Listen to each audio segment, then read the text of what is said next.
Hi everybody, Ian Bremmer here, around your world in 180 seconds. I have your questions right here on my phone lined up and we're ready to go. Number one, does the Iran-Israel crisis offer a unique opportunity for diplomacy? I don't think so. They certainly give an opportunity for a bunch of countries to re-engage with Israel. We're seeing that with Jordan, with Saudi Arabia, and to show the Iranians that they are still considered to be the big concern as an enemy in the region, a disruptor.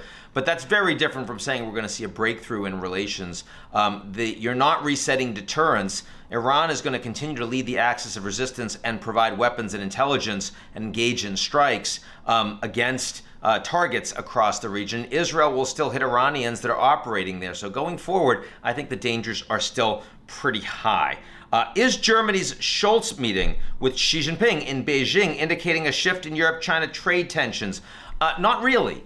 Here, the fact that Scholz has a large number of German CEOs in tow means that, yes, he's concerned that the Chinese are providing support to Russia, maybe even increasingly dual-use military support to Russia in the war in Ukraine.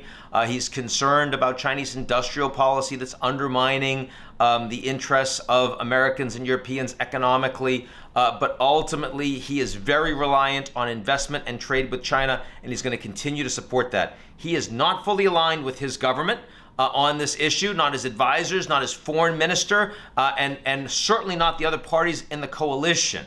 But it is Scholz's perspective, and as a consequence, it is going to be a pretty friendly trip.